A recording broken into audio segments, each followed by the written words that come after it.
Virtue theory, of course, does not give us a formula or a maxim for right action. We don't get a hedonic calculus or a categorical imperative like we see with utilitarianism or deontic ethics. We don't see any of that.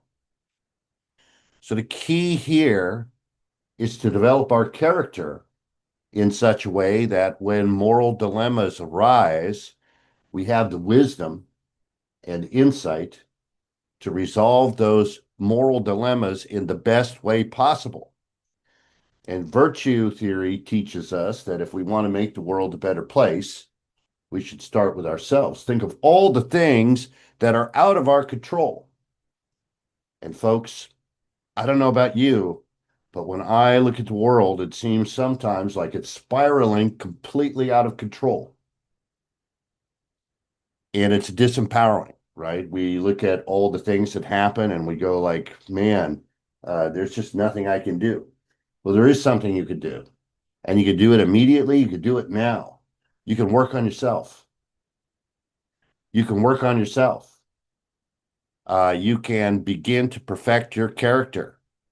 You can overcome the challenges in your own life and see those not as roadblocks, but as opportunities to better yourself, to make yourself stronger, to make yourself better. And by improving yourself, you will also improve the lives of those around you. And you can make a difference today, right now, positive difference. And this is the best investment you can make because over time, you become a better and better person and your life will improve. Guarantee that. Very few things I can guarantee, but you work on yourself in this way, no matter what happens to you. And bad things will happen to you. And you know this. If you've been around this planet long enough, you know that, as the Buddhists say, the first noble truth, life is suffering. There will be pain. There will be adversity. There's nothing you can do about that. It's coming for you. It really is. Right? But we can see that not as a terrible calamity. Our suffering is a terrible calamity, but as an opportunity to grow. And we can be thankful for what we have. And we can cultivate a sense of gratitude. Despite the vicissitudes of life, it is worth living. Hello, Gift. Hi, good morning. Good morning. And we know all of this to be true. It was true when the Stoics and Epicureans were teaching. It's true now. Human nature doesn't change all that much, if at all. We still face the same problems: disease, death, war, poverty. It's all the same. So what can we do about it? We can work on ourselves. We can control the things that we can control to the best of our ability, and we could try to become better people. So again, the main point of virtue theory, and it doesn't matter if we're talking about Confucius or Aristotle or Diogenes or, the Stoics, Epicurus, it's all the same. To make the world better, we have to work on work on ourselves first. We have to make ourselves better first. That's just how it is. And we can do this and we can make a difference. So we think about the good life, and we've seen what Confucius said about the good life, and the Junzi, how the Junzi cultivates virtue, and the importance of order and tradition in creating a context in which we can cultivate our character. We saw Aristotle talk about the good life and eudaimonia, a life of meaning, a life of purpose. Today, we're going to talk about the Stoics. We're going to talk about Diogenes, the Cynic, and we're going to talk about Epicurus, right? Uh, Many people talk about happiness. We talk about happiness. It's an important topic, maybe the most important topic. What does happiness consist in? And the most obvious answer to this is it's about pleasure. And we've seen this with the utilitarians, this idea that pleasure is the only intrinsic good, and pleasure is important to us, and we seek pleasure. And so maybe it is enough just to feel good. And so this is the idea of hedonism. Hedonism is the moral view that pleasure is the greatest good. Uh, and Epicurus is an interesting figure. And according to Epicurus, pleasure is the standard by which we judge all other goods. It's the only intrinsic good. This, of course, rooted in our biology and the biology of all living things. We pursue pleasure. We're programmed to pursue pleasure and avoid pain. And so maybe he's on to something. Maybe this is what it's all about. Certainly the utilitarians agree, right? Utilitarianism is really a form of hedonism. Now, Epicurus is an interesting figure. He's a major figure in both science and philosophy. And of course, when we talk about science in this period, we're not talking about science as we understand it, but simply the attempt to understand the world without recourse to supernatural explanation, using our senses, using reason and logic to make, inductive guesses about how the world works. And so Epicurus is a major figure. And he taught at a school called the Garden. Really more than a school, it was a community, right?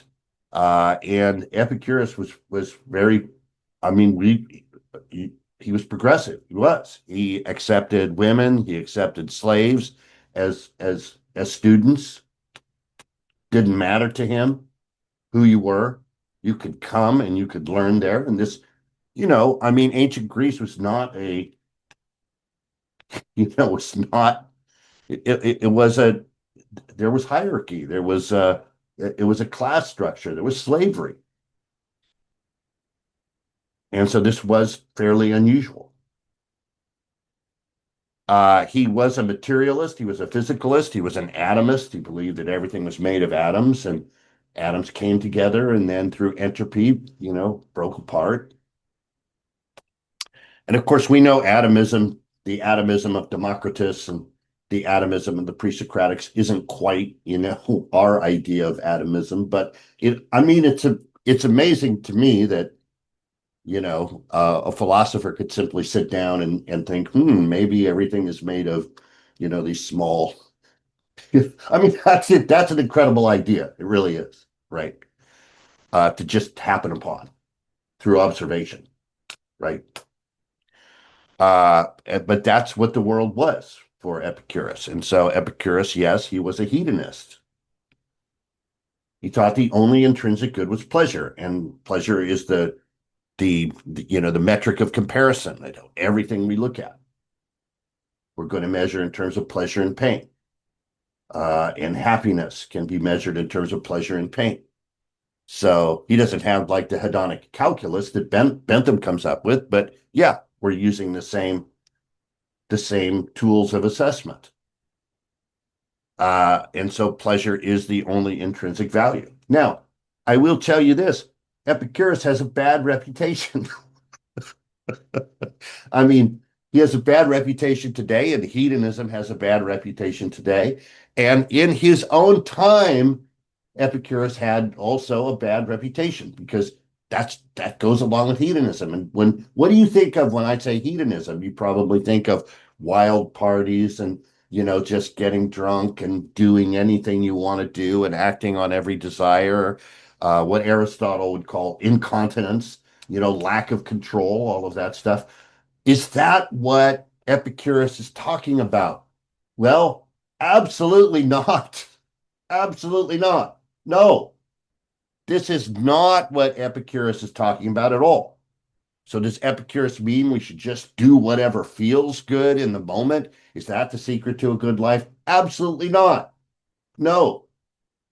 So sorry if this disappoints you. Epicurus is not teaching a form of hedonism where you could just go out and do whatever feels good. That is not the way to a good life. That is not the way to happiness. In fact, that is a pathway to self-destruction. That is a pathway to being a slave to your appetites and desires. And no one who is a slave to their appetites and desires can be happy. It's not going to happen. So, wow. Okay. What a letdown. Because when I said hedonism, I know a lot of you were thinking, finally, somebody who gets me. No, no, no, no, no, no. That's not what Epicurus is teaching at all. Okay, well, what does he mean? Well, he's a hedonist. What does he mean? Epicurus talks about ataraxia. And a pretty good translation of this is tranquility. This is the state of happiness that we seek. Tranquility, peace. We want to be at peace. We want to be free from suffering. And we want to be focused, and we want to be at peace. We don't want to suffer from the vicissitudes of nature and life and all the terrible, like the struggle. And no, we want to free ourselves from that. We don't want to be on the hedonic treadmill. We don't want to be chasing after pleasure, after pleasure, after pleasure. That is the pathway to self-destruction. So the aim of a blessed life is ataraxia, right? The soul's freedom from disturbance, to be free from disturbance, to be at peace, to be tranquil.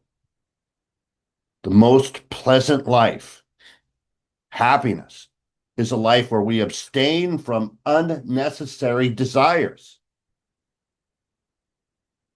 We have to free ourselves from our appetites. That's a false kind of pleasure. Because although they feel good, to indulge in your appetites feels good in the moment, it habituates us to pursuing, greater and greater pleasures. Our appetites, our desires increase. We become slaves to our passions. And that's not a tranquil life. That's not happiness.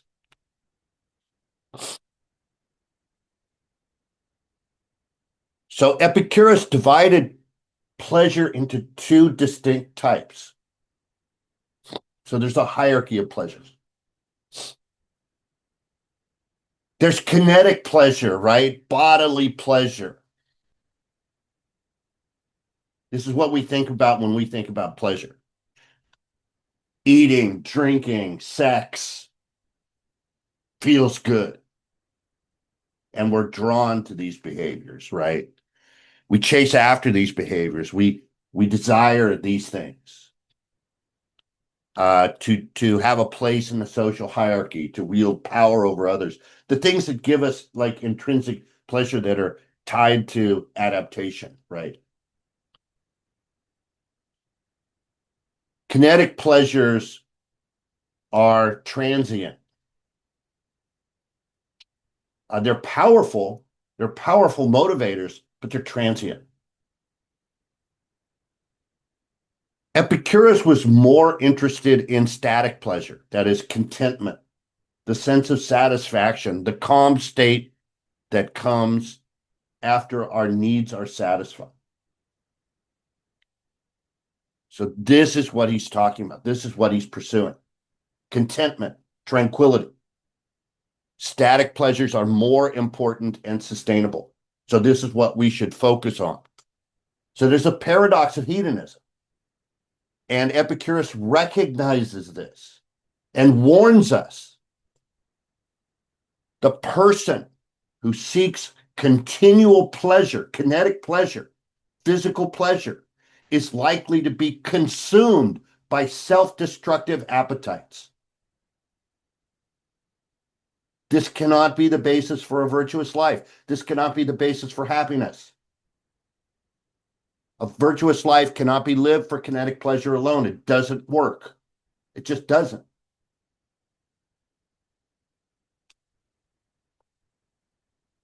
So we have to be content. We have to learn. We have to train ourselves to be content with the simple things in life. And so you will never be disappointed if you're content with simplicity. You want to avoid disappointment? Be content with the simple things in life. If you put your stock in unnecessary pleasures, luxuries, food, the things that we're chasing after, a higher standard of living, cars, houses, all of that stuff. If this is where you put all of your work, all of your resources into chasing things like that, well, you simply will be obsessed with these things. You'll be anxious to obtain them. You'll be upset when you lose them, and you will lose them. You will always lose them because these things are impermanent. Remember back to the Four Noble Truths of Buddhism.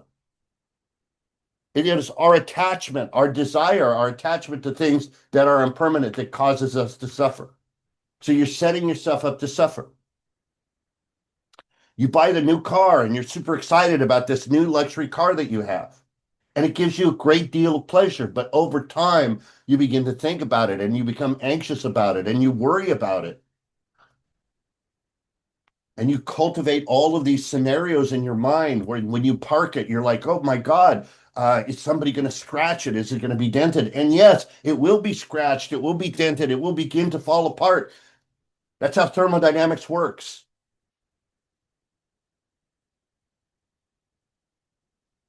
Nothing is forever. And so instead of being an object that gives you pleasure, it becomes an object of worry and anxiety, ultimately sadness.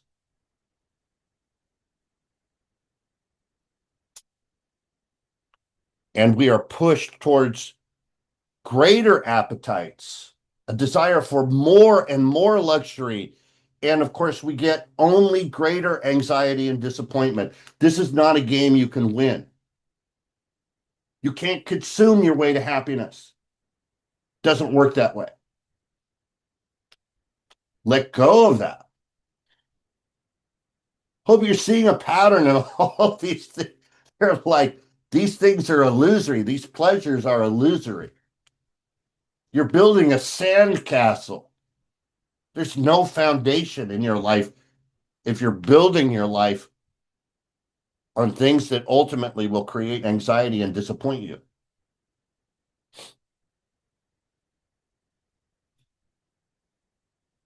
Well, what do we do? And again, like Aristotle, I love this so much. Epicurus says, start with friendship. Start with friendship. Right? Don't buy a new car. Find a friend. Find a companion. Find somebody to share your time with. Happiness is not a private affair. It's not something we do just on our own. Epicurus teaches, like Aristotle, it can be more readily achieved in the society where like-minded individuals come together and help inspire one another in their pursuit of happiness.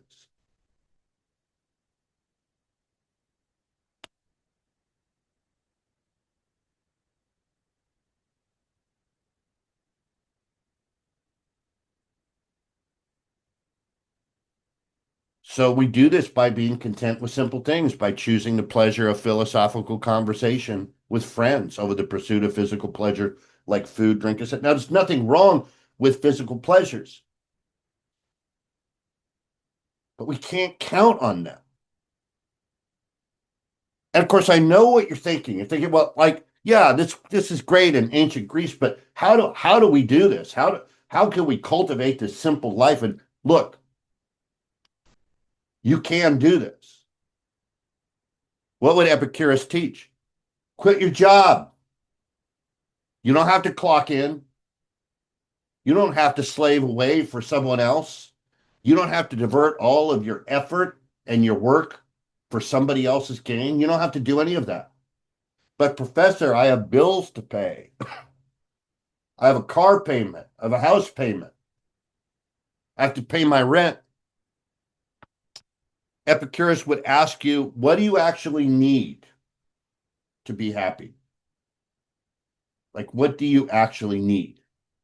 Like, how much do you actually need? Get together with friends, collectivize, grow your own food, grow a little garden, buy some chickens. You don't need that much, Epicurus says. All you need is companionship, right?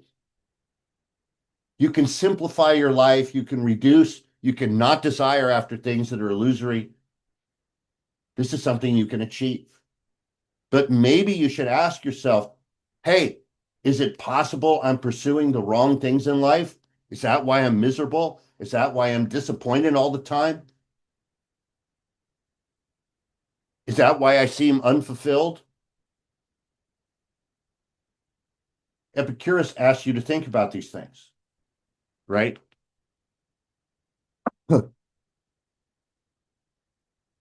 Epicurus says, do not spoil what you have by desiring things you don't have. Remember that what you now have was once among the things you only hoped for. Think about it that way. There was a time when you had even less. And you said, oh, if I only had these things, I'd be happy. Well, you have these things now. Are you happy? Probably not. So maybe you're chasing after the wrong things. TJ says purpose. Naja says be content. Have a sense of gratitude for what you have. Maybe it's enough. Maybe what you have actually is enough. And maybe you could reduce that even more. And that's a lesson that it takes a long time. And it's not a lesson that I think is that we get in our culture at all, because our culture tells us to buy more, to consume more, to be better. We have to have more things, and I know it maybe that's just not, as a society, maybe that's not the most important thing. Hector, Can you hear me, Professor? I can hear you very well. Good morning. I have a question. Considering that as humans, we are very like social and we kind of depend on each other, like biologically. Mhm. Will you consider that our society was surrounding us will like have a heavy impact in how we try to achieve these kind of practices? Yeah, I think that I mean, when we talked about moral psychology, we are hardwired for connection, at least within small groups. And I think what Epicurus talks about and what he practiced in his own life works very well. If you find like-minded people and get together and form a community, I think that's probably a good path to a fulfilling life, to happiness. Is where we have respect from and love from the people around us, and we cultivate those relationships rather than looking for external validation and things and material things. I think, yeah, I think that's I think that and look, don't get me wrong, people are different, and some people are motivated by different things, and some people are incapable of those types of relationships.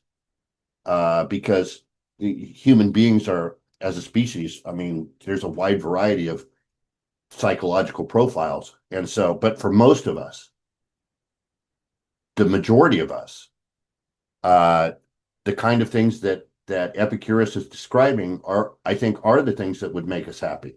Living a meaningful, purposeful life means living a life in the context of relationships and other people. And I think that you're absolutely right. Yeah. And I think that those things are more important than material things. Now, don't again, material things are important. I mean, I think it's important to have access to healthcare. I think it's important to have a place to stay. I think it's important to have enough resources that you're not going hungry or the people that you care about. But after that, how much do you really need? Yeah. So what is happiness anyway? I mean, Epicurus brings this up and we talk about happiness, and Aristotle talked about happiness. So it's an interesting topic and it's relevant to us. It may be the most relevant topic that we talk about. And psychologists have long kind of ignored this. But now, within the last couple decades, there's a lot of research on happiness, and some psychologists have kind of gone back to this Aristotelian distinction between, you know, the physical pleasures and a life of meaning and a life of purpose. And so some psychologists have distinguished between hedonic and eudaimonic well-being. So there's two senses in which we could talk about happiness. Now, in the United States, we tend to focus on hedonic well-being. And so this is physical pleasure. And when most people talk about being happy, they're talking about experiencing physical pleasure, right? Like they want to experience physical pleasure and avoid pain. Hedonic well-being is short-term. It revolves around current, short-term, transient feelings or emotions, like how I feel right now. And again, there's nothing wrong with feeling good. Feeling good is wonderful. Having pleasure is wonderful. But if we step back objectively and think about the role that pleasure plays biologically, we can kind of see that there's a problem in organizing our life around physical pleasure. And that problem is baked into the dopaminergic reward system, which is a product of adaptation. And so we can think about pleasure and pain, the stimulus of pleasure and pain, as a way that nature goads organisms into doing or performing certain acts, right? So feelings of pleasure were shaped by natural selection to be fleeting. That's a fact. Pleasure is almost always of short duration. Why? Well, so that the ensuing dissatisfaction that we feel will motivate us to pursue the same adaptive behaviors over and over and over again, right?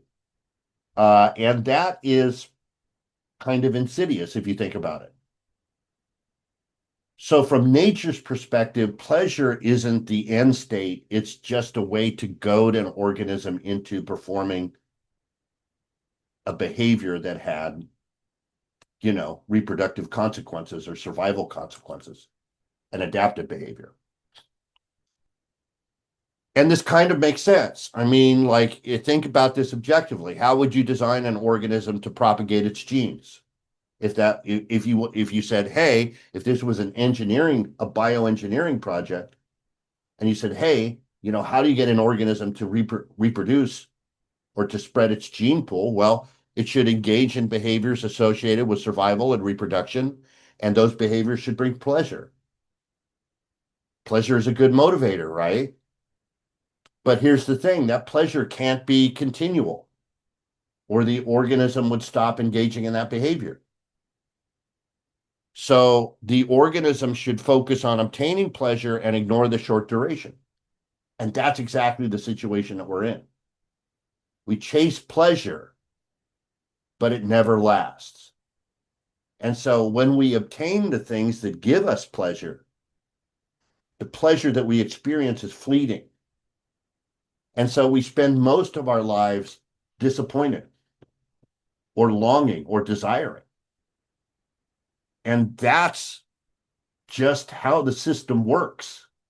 And you can't win this game. There is no amount of pleasure that is ever going to fill that hole.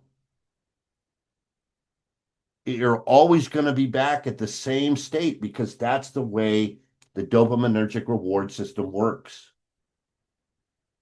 It's about desire. It's about pursuing. It's not about getting. It's not about fulfillment. It's just an empty hole that can never be filled. And if that wasn't bad enough news, there's something else called hedonic adaptation. Repeated exposure to a stimulus reduces the effective impact of substantial emotional events. So if something feels really good the first time, the second time you do it, it feels less good and you need more.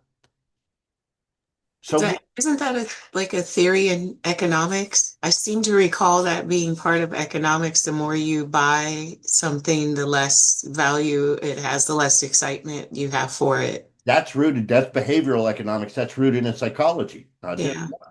So we need more, and we need more intense experiences to get the same hit of dopamine, right? But think about where that leads. Psychologists referred to this as the hedonic treadmill. We always want more, and we want more intensity to get back to that initial feeling of wow, this feels so good. But like in life and economics, like we see this in behavioral economics, as we accumulate more things, we experience no permanent gain in happiness. We just adapt to our new situation. And so, yeah, we get a bigger car or we get a bigger house, but it doesn't make us any happier, right?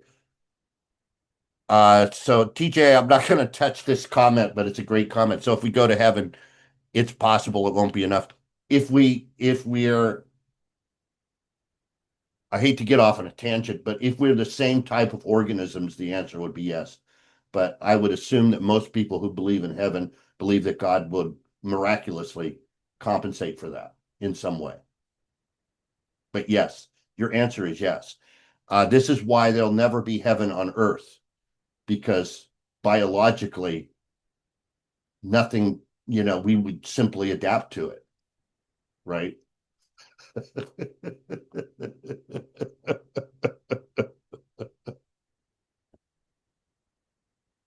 But there might be more to happiness. So all is not lost. We need another account of happiness, not just like rats on the hedonic treadmill chasing after the next shot of, serotonin or dopamine, right? So there's got to be more, right? And psychologists say there is more.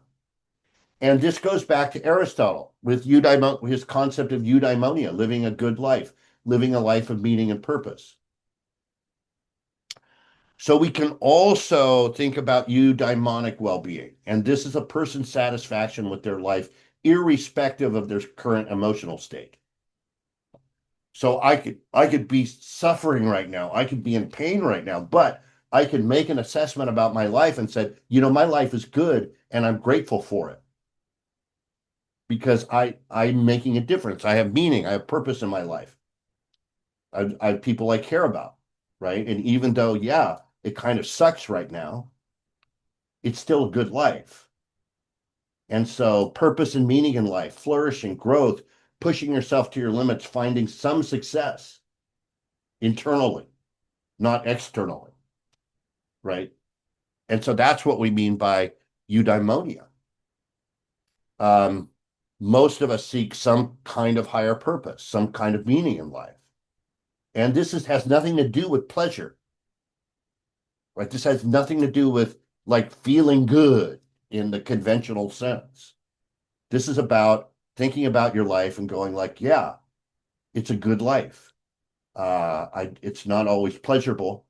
And I have to overcome these challenges and terrible things have happened to me, but it's a good life and I'm thankful for it. Right? And this is what we mean by eudaimonic. Eudaimonia is an interesting word. It's a word that Aristotle uses, and it's usually translated as happiness. Yeah, It's a Wonderful Life is a good reference point for this, right? Very good. Yeah, the eudaimonic life. the word is usually translated as happiness, but that's a kind of a poor translation because, again, we tend to think about happiness in terms of pleasure and pain. Eudaimonia, again, means a life well lived, a life filled with purpose, with meaning, with connection, a life maybe of service even, a life where there's something greater than ourselves, right? And if we go back to Aristotle, remember Aristotle talked about joy. Yeah, it's a joyful life. Joy, Nanja, I love that because there's a sense in which joy is different from pleasure, right?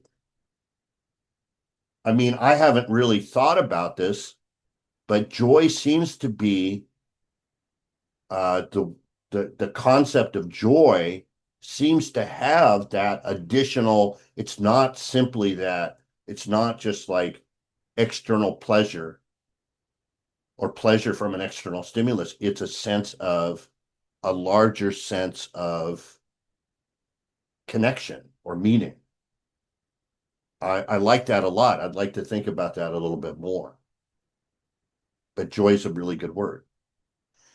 And it's not it's not a word we use a lot.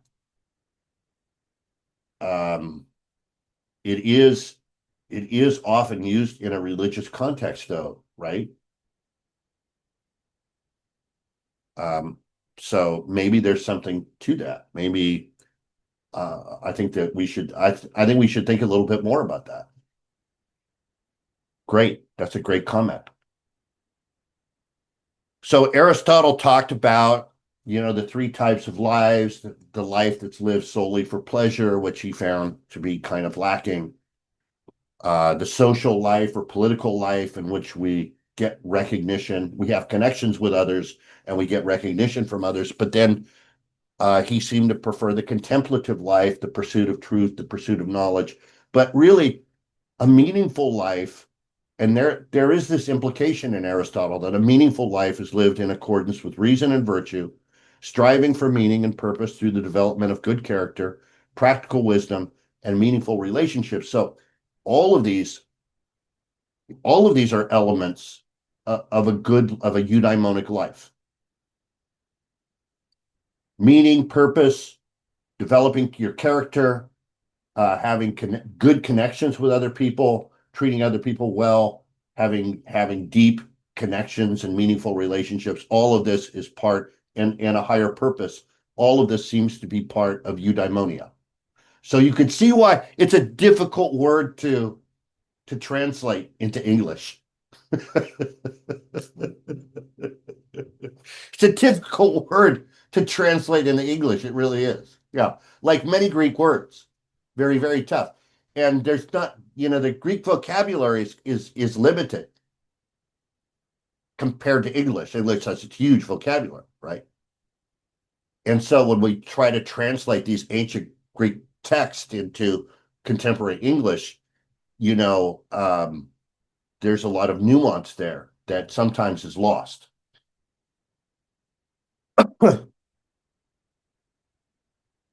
Cynicism. Now, I'm not going to talk at length about cynicism because I think it's a kind of a transitional doctrine to Stoicism.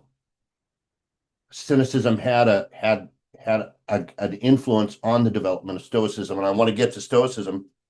But the most famous of the cynics was a guy named Diogenes. And he was quite a character. The cynics emphasized living in accordance with nature. There's some similarities with the Epicureans.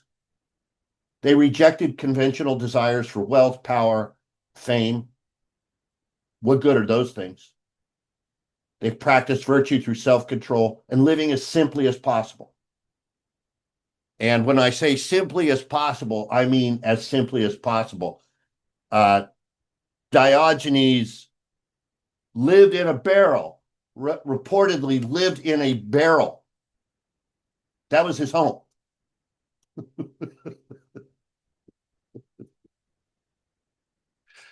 And unlike the Epicureans, right? Diogenes, the Cynics were not hedonists.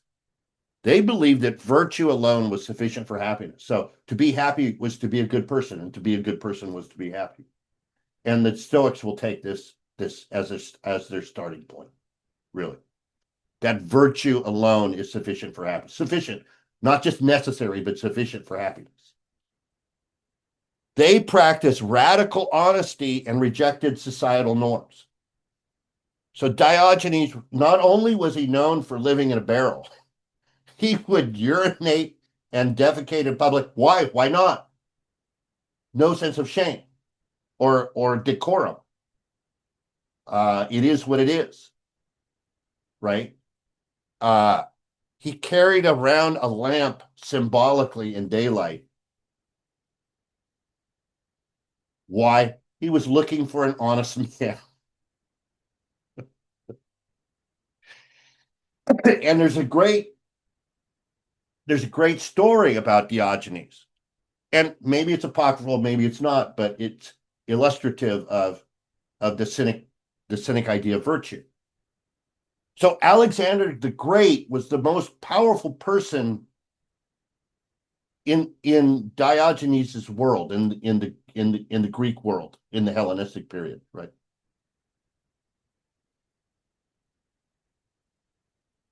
And Alexander the Great sought out Diogenes and told Diogenes, because he was famous, he had a great reputation, and said, I'll give you anything within my power, I will give you. And I can give you almost anything. What do you want? And Diogenes looked up at him and said, well, I want you to move because you're blocking the sun. Not impressed with Alexander at all. And of course, Alexander, he loved this. Finally, here's somebody who just doesn't care about what I think. And, that must have been very unusual for him. All right, the Stoics. Now, Stoicism is fascinating because there's a, I don't want to say rediscovery, because Stoicism had never gone away. It's always had a lot of traction within philosophy. But it's become very popular as of late, particularly on the internet. And that's a great thing. What's not so great is I think many people have misunderstood Stoicism and are promulgating doctrines allegedly as Stoic doctrines that aren't really Stoic doctrines, or they're taken out of context. And so there's a distortion of what Stoicism is. Like there's this, even the word Stoicism doesn't really convey what the Stoics believe. Like, oh, I'm just, I don't feel anything, or I'm, no.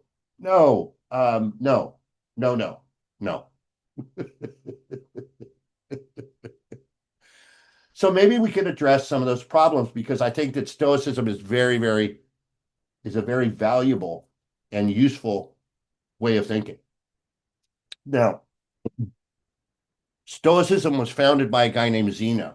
And this tells you a lot, because it's not called Zenoism.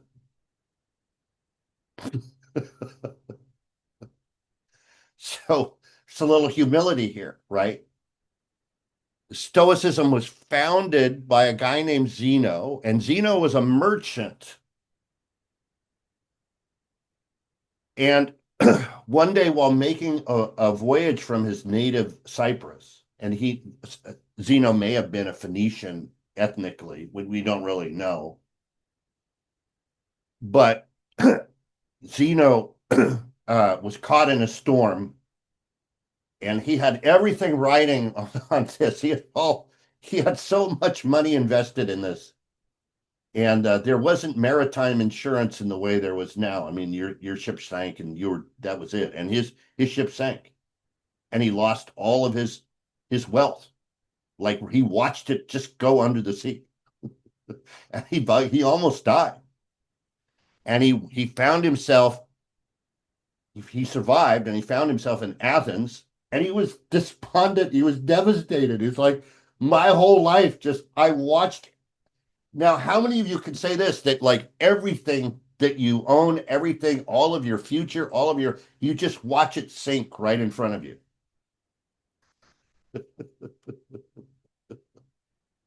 Man, and that's it. You've got nothing. And so this really, he's wandering around Athens, and he finds himself in a bookstore, and he finds an account of the life of Socrates. Right? He finds an account of the life of Socrates, and he reads about Socrates, and he's moved by that. He's like, this philosophy thing sounds intriguing. And he starts to hang out at like various schools of philosophy and listen to the philosophers, and he really gets into philosophy, and he's like, wow. And he over the course of time, he develops his own philosophy. And in fact, when this is a very famous quote from Zeno, when he looked back at this horrible, what he thought at the time was this horrible tragedy of losing everything that he had, he said, I made a very prosperous voyage when I suffered that shipwreck, when everything that I owned, I lost. That was the best thing that ever happened to me. And that encapsulates a lot of Stoicism.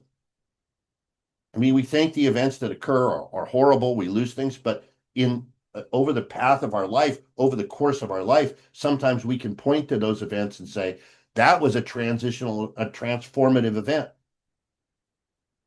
And I am only the person that I am today. And I like the person that I am because of those things that happen. And now, again, while these things are happening, it seems like it's the end of the world. And terrible things will happen to all of us.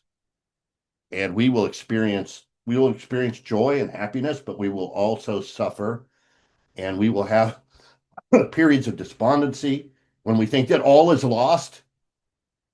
And it seems like all is lost. And I'm kind of haunted by this question. I don't know about you guys, but like, if you could go back in your life and you could change things, would you change things? And think about all of those terrible things that happened to you. Would you change that? And Hector, you're shaking your head no. Why do you say that? I personally think that I am the person that I am right now due to all the consequences that happened in the past, maybe. So all the knowledge I learned, all the things that occur, bad things, good things, well, they made me the person I am right now. So I wouldn't change it. Yeah. Uh, we like good things to happen to us, but when good things, when our life is just good things, not like we don't change, we don't grow. It's the terrible things. It's the crucible that we have to walk through. It's the horrible things that happen to us. That's when we grow. That's when we become better. And I kind of am like you. I'm a little ambivalent. I'm like, those things were terrible, but would I change them? Because I am the person that I am right now because I lived through all of that. And so I don't really have an answer for that. TJ says, I agree. I feel like my experiences have helped shape me. And that's how we grow. I mean, the Greeks believed that we only grow through struggle. And there's a very famous Stoic saying that the obstacle is the way, that we have to seek out obstacles to overcome. And that's the only way we can become better. There's no easy way to become better, I guess. That we have to push ourselves. And you can think of the athlete. I don't know how many of you have done track or wrestling or baseball, but how do you get better? You have to get out there and practice, and that hurts, and that's you have to get up in the morning and push yourself. That's the only way. Your character is the same way. You have to put yourself in situations where you're challenged. And here Zeno recognizes, had it not been for that shipwreck, what would he have been? Well, maybe a merchant, maybe he would be rich, and no one would have ever heard of it. And he would have lived a pleasant life, perhaps, and he would have died, and that would have been it. But he wouldn't have been the person that he became, and thank goodness that ship sank. So where do we get this idea of Stoicism? What is that? Okay, so there's a place where Zeno taught, and they're in Athens. You guys all probably know the Acropolis and the Temple to Athena and all that stuff. Well, down below there's something called the Agora, and this is a place where people came to do business, and merchants would show up there and they would exchange things. And there were also places around the Agora where philosophers would get together and talk. And there was this large open space, this colonnaded space. And it had murals of some ancient battles that the Athenians had fought. And that's where Zeno gathered his followers and developed Stoicism. And it's called the Stoa Potile, the painted porch. That's all it means, because it had these murals of this ancient battle. And people would show up there, and Zeno would do his thing. And this became known as Stoicism. Now, the Stoics were pantheists. And Stoic metaphysics is important to the shape of the doctrine in some ways. And in other ways, I don't want to say it can be ignored, because it can't. I mean, it's when I think about, you could be a Stoic without buying into the metaphysics. And I think ancient Stoics would have said, yeah, the more we know about the universe, the better. But there are some fundamental metaphysical assertions about Stoicism that are important. One, the universe is governed by natural law. God is the universe. And the universe is governed by natural law in a way, kind of like, think about the Taoists, right? There's a way of nature. There's a way to the universe. There's a shape to the universe. And the universe unfolds in a rational way, because the universe works according to reason.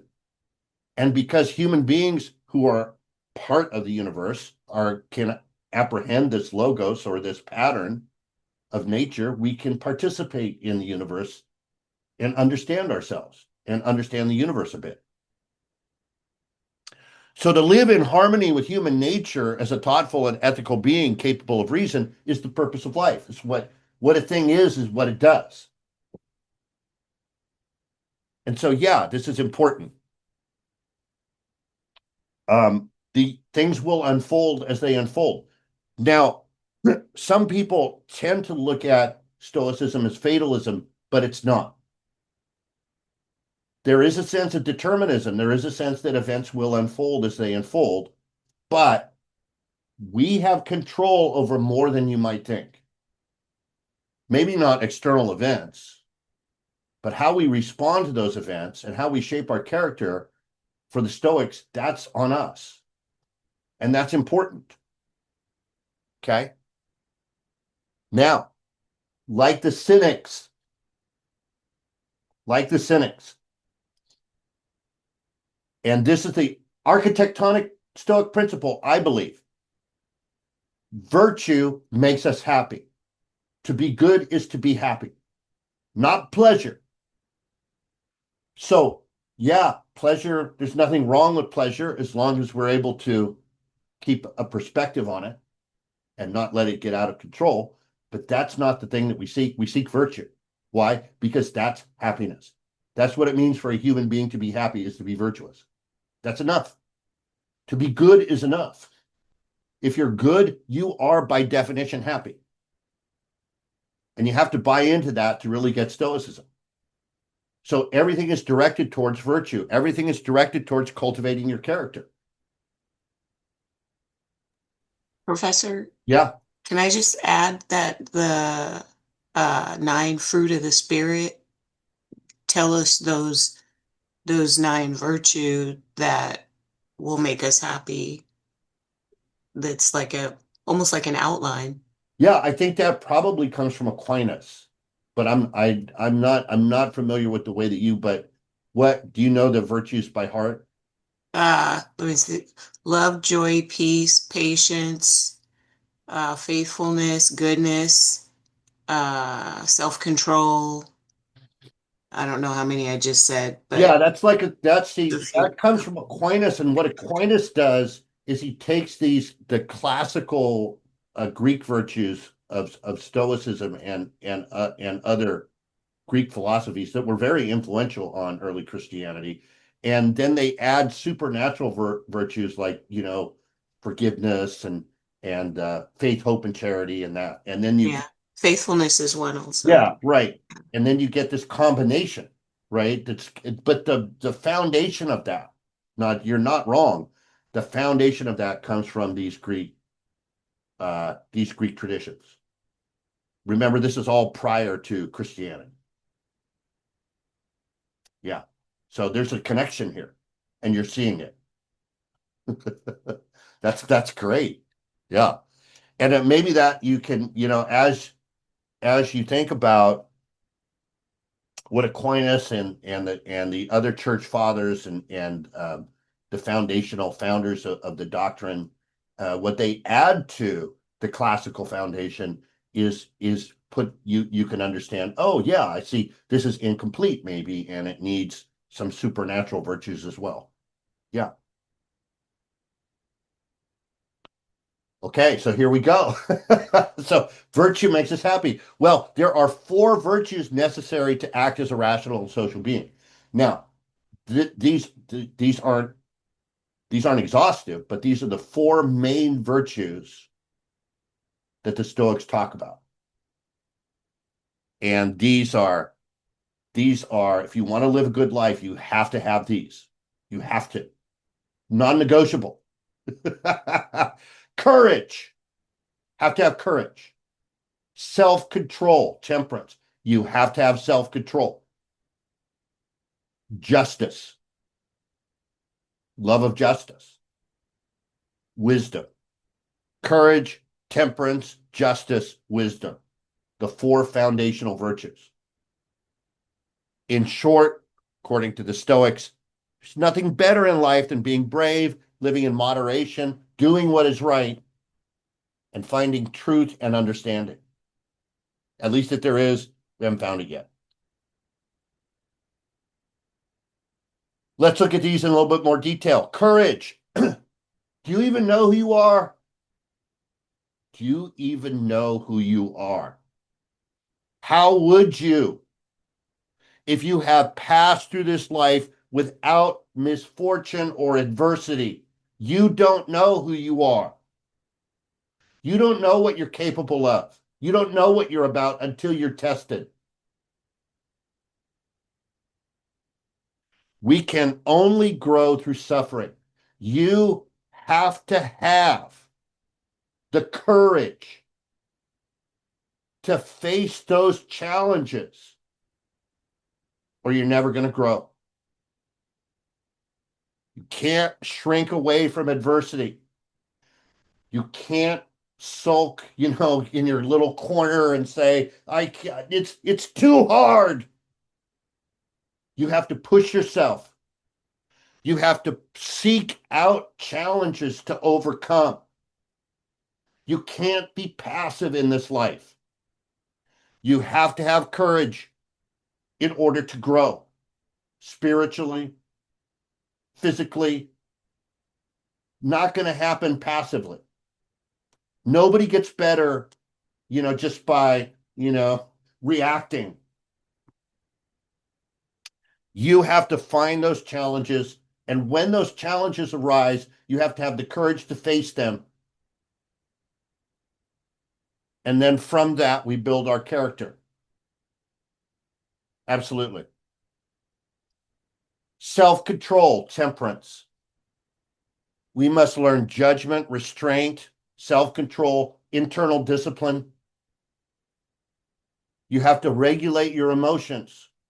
rather than being swept up in the heat of the moment. Passions are there. They're important. They're a part of life. But we cannot let our passions control us. And there's nothing wrong with feeling good, folks. Feeling good is okay. I mean, pleasure is okay. But such feelings can be fleeting and momentary. And they can also lead us in a direction that is self-destructive. So we have to be able to control our passions. We have to learn to say no to ourselves. We have to learn to say no, right? We can't be swept up in emotion all the time. And this is very hard. People make us angry. We want to lash out. We have to learn emotional regulation. We want to act on our desires. Our desires are there for a reason, but our desires can be destructive if left unchecked. Self-control is the key. Justice. For most Stoics, justice was the most important virtue. We must fulfill our duties and responsibilities. We must treat others with respect and kindness. We must contribute to the common good. We must be prepared to stand up for what is right and defend the good and the community, even if it costs our own life. And there are many examples of Stoics who forfeited their life standing up for what was right, resisting tyranny, resisting Nero, resisting, Roman tyranny, standing up, arguing for the right, arguing for the community. This is not an easy virtue to cultivate in your life, but we must always do what is right. Finally, there's wisdom. Wisdom is the ability to define what is good and what is not good. And maybe more importantly, what we should be indifferent to. And we're going to talk about the Stoic concept of indifference in a minute. Wisdom allows us to make sound judgments from our own knowledge and experience. It is the love of knowledge and the love of truth, and the ability to discern what course of action is most conducive to living a good and virtuous life. So there is an intellectual component here. We have to know what is good, and we have to habituate ourselves to pursue that good.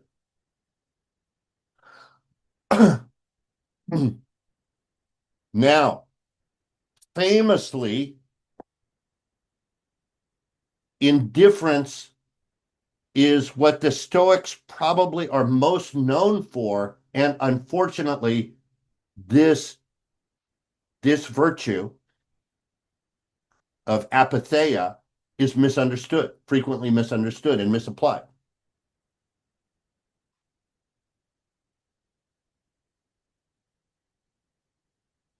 We must not allow our passions to disturb our tranquility, our sense of peace. The external events that happen around us, we must recognize fundamentally that they are not objectively good or bad.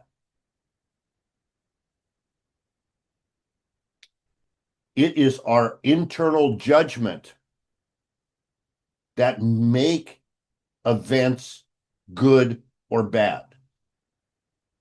Things just happen in the world. Those things are not inherently good or bad, but we make judgments about them. We say this is good and this is bad, but those are internal judgments. The external events are just part of nature. The world is unfolding. History is unfolding. So no matter what happens, we should be strong enough to find some good in it. And what we mean by some good in it is we have to use that as an opportunity to make ourselves better.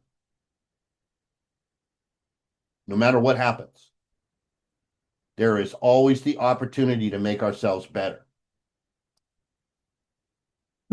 Epictetus, who was a slave. And here's a wonderful thing about Stoicism. The two main proponents of Stoicism, or the best well-known proponents of Stoicism, one was a Roman emperor named Marcus Aurelius, the most powerful man in his world, and the other was a slave, the least powerful person imaginable. And they both come to the same conclusion about life. What upsets people is not the things themselves, but their judgment about these things. TJ, I read about this concept in a self-help book in a context of doing shadow work and healing the inner child by practicing non-judgment within yourself and externally. Stoicism has been very influential. Some of you are familiar with cognitive behavioral therapy. My wife does DBT and cognitive behavioral therapy. And yes, it's funny because she'll tell me about, when she's teaching this stuff to her clients, I just in the back of my head, I'm like, oh yeah, that's right from Stoicism. Stoicism has been very influential in, any of you who have been, who are familiar with AA, that the pledge, of granting, God grant me the ability to discern the things that I can control and things I can't, right from Stoicism, right?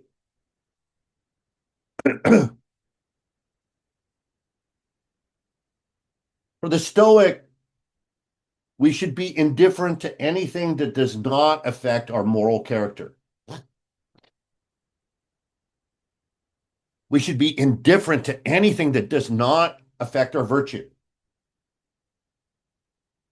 Because remember, right, what's our first principle? Virtue is what makes us happy, not pleasure, not pain. Virtue is what makes us happy. So if it doesn't affect my virtue, if it doesn't affect my moral character, if it's not making me a better or worse person, I should be indifferent to it. Because it can't really matter to my happiness. Ask the question, will this make me a better or worse person? If the answer is it won't, then we should be indifferent. Because some things we just can't control. Some things are just out of our control. And we can perseverate on those things, and we can get depressed about those things, or have anxiety. Or how many of you lay in bed at night having all of this anxiety, not being able to get to sleep over things that you have zero control over? That makes no sense. Right?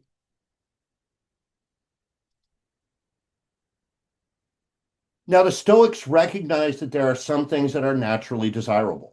Okay, we want health, we want wealth, we want friendships, all of that stuff. That's good. And we should work to get those things.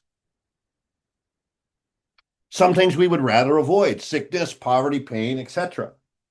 Okay, we should try to avoid those things.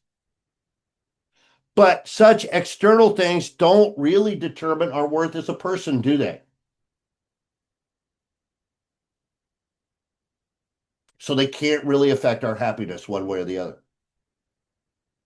Can't. Because our happiness consists in being a good person.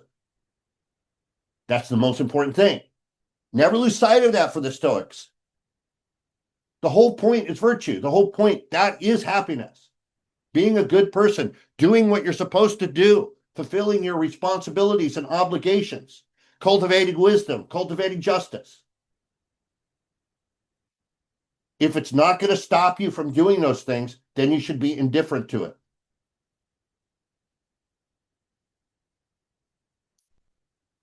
And here's Aurelius, and he says, you have the power over your mind. You have the power over your mind, not outside events. You can't control those. Realize this, and you'll find the strength you need.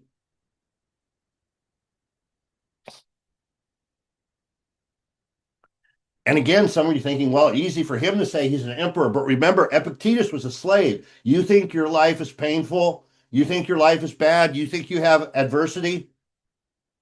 Read about the life of Epictetus. not a cakewalk.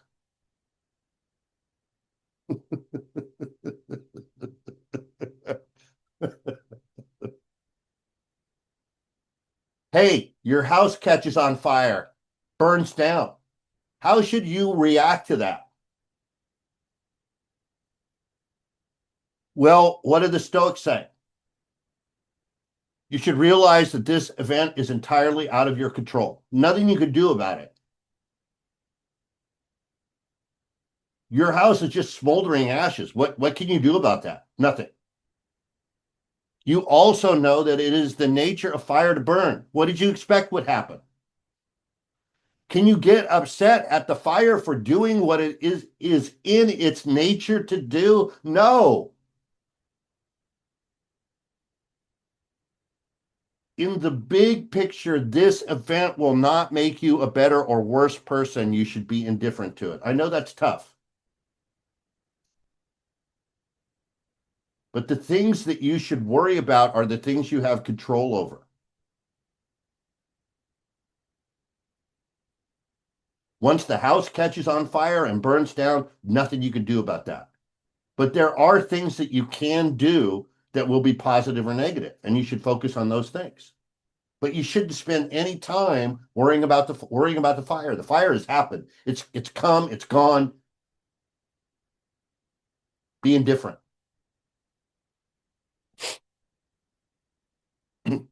So we should aspire to accept all indifferent things with equanimity. Not because we don't care. Of course we care. We're human beings. Human beings care. We have emotions. Like there's this caricature of the Stoic that they don't feel any. No, Stoics feel everything. But Stoicism recognizes that true freedom and true fulfillment lie in your own character and your own choices, not in external circumstances. Of course, it's bad if your house burns down. Of course, you're going to feel sad. You're going to feel loss. But you have to put that in perspective. True freedom, true fulfillment, true happiness lies in your own character, not in external circumstances. If something does not affect your virtue, your moral character, do not let it disturb your inner peace. Do not lie awake at night focusing on things that are out of your control. If you want to focus on something, focus on trying to be a better person.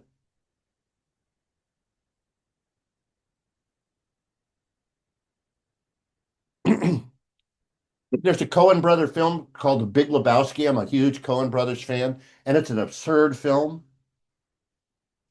But the protagonist in the film, I always think, when I think about this stoic indifference about the protagonist, the dude, because the dude abides no matter what happens, no matter how absurd life is and all the weird things that occur, he's the same person. And there's a great line in the film. Sometimes you eat the bear, sometimes the bear eats you. That's just the way things are.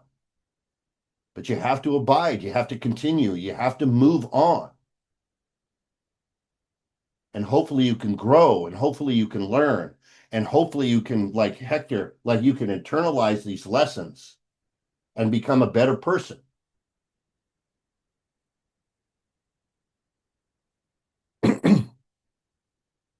So we are not in control of external events, but indifference doesn't mean you shouldn't try to influence what happens. You should.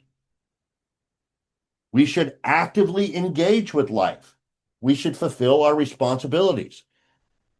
We should focus on the things we can control, the little things that we can control.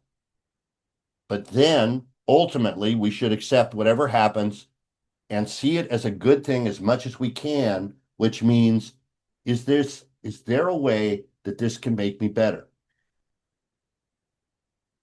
Is there a way I can use this to be a better person, to improve my relationships, to improve my character, to cultivate my virtue, to become wiser, right? Now, the Stoics have a phrase, again, that is often misunderstood. It's called amor fati. It means love of fate. And go back to Stoic metaphysics. There is a pattern to the world. There's a logos to the world. God emanates in all things and unfolds in a particular way.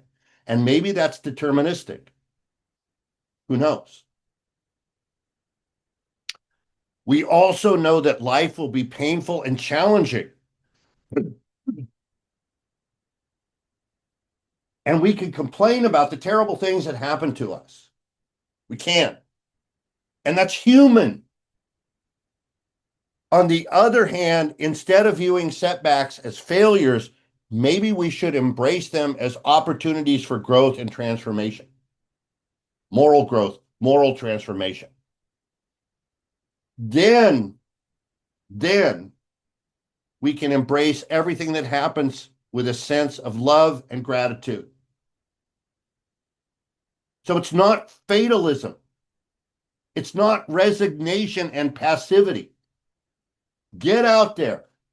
Have relationships. Engage with the world. Seek out opportunities to grow. Fulfill your duty and responsibilities. Advocate for justice, right? But ultimately, the things that happen are mostly out of your control. You should embrace those things because these trials and tribulations give us the opportunity to become better than we are. And the best thing that you can do is I mean, you know, you lived a good life. If as you're leaving this life, you leave it with a sense of love and gratitude and thankfulness.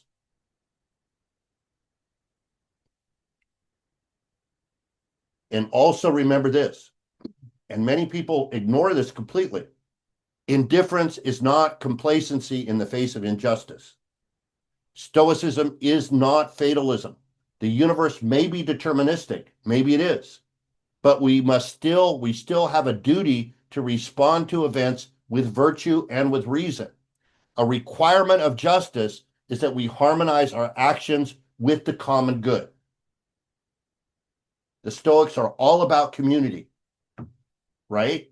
This is not something you do on your own. You don't just sit in a room and cultivate your virtue. You get out in the world, you accept your responsibilities. Not only must we refrain from doing harm to others, and we should, but we must also help others and advocate for fairness to the extent that we can. We have a responsibility to do that. Now, back to emotional regulation, virtue and emotional regulation. Think about all the things that happen to us and think about how we get angry at other people. We become angry, we become frustrated. Now, in a way, anger is a good thing, right? We talked about this with Aristotle. The appropriate degree of anger is a virtue because we don't want to be somebody who gets, we don't want to be passive. We don't want people to walk all over us. We don't want to be indifferent in the face of injustice. So anger can be a good thing. So anger can motivate us to act, but it's a powerful emotion. It's very dangerous. And anger can cloud our judgment. And anger is just one example, right? It may also stem from a lack of self-control and an inability to accept circumstances as they are. Many angry people have unrealistic expectations of life. And so they walk around disappointed. And because they're disappointed, it manifests as anger. Anger at you, anger at other people. Why isn't life fair? Boy, if you begin with the expectation that life should be fair, you're going to be angry all the time. Okay? That's a fact. So we're better off, instead of focusing on those external things and other people, what other people are doing, what are you doing? Better off, hey, what about me? What can I control? I can't control what you do. I can control what I do. I can control how I respond to you. Somebody cuts me off in traffic. I don't have to be a jerk. I don't. I don't have to fly into a rage. Just because you're flying off into a rage doesn't mean I have to. Because I have self-control. So we should stop being reactive. Focus on ourselves. Think about this. Here's a great story from Buddhism. Buddhaghosa was a Buddhist monk. And he describes a man who's very, very angry at another person. And so he picks up a burning coal to throw at the other person. And think about the visual image of that. I'm so angry at you. I pick up a burning coal and I hold the burning coal in my hand just to throw it at you. That makes no sense. Because who am I doing the damage? I'm doing the damage to myself.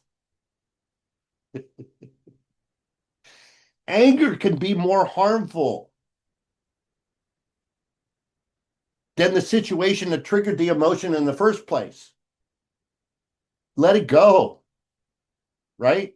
Put it in its place. Learn to control it. Don't be a prisoner to it.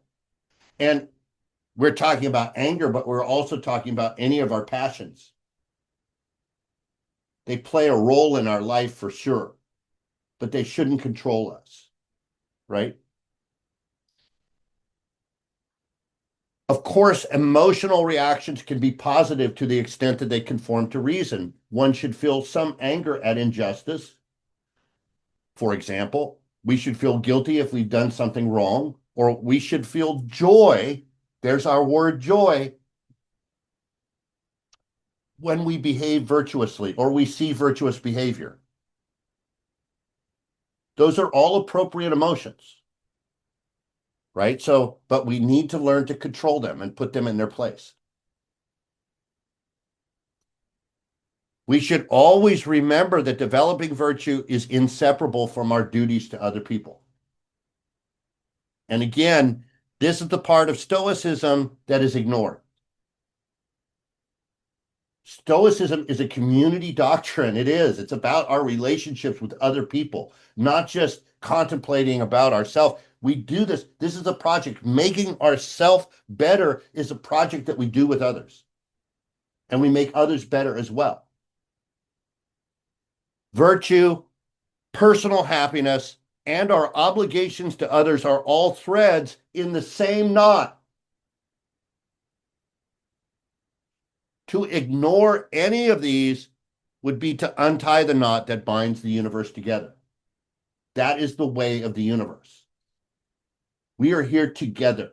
We cannot unbind this knot.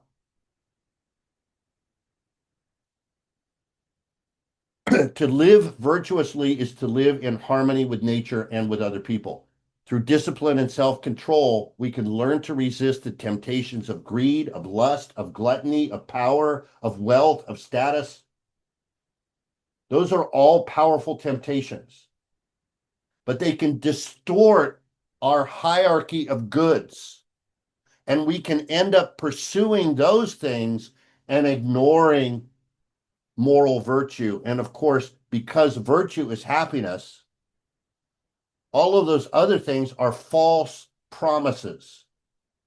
They mislead us.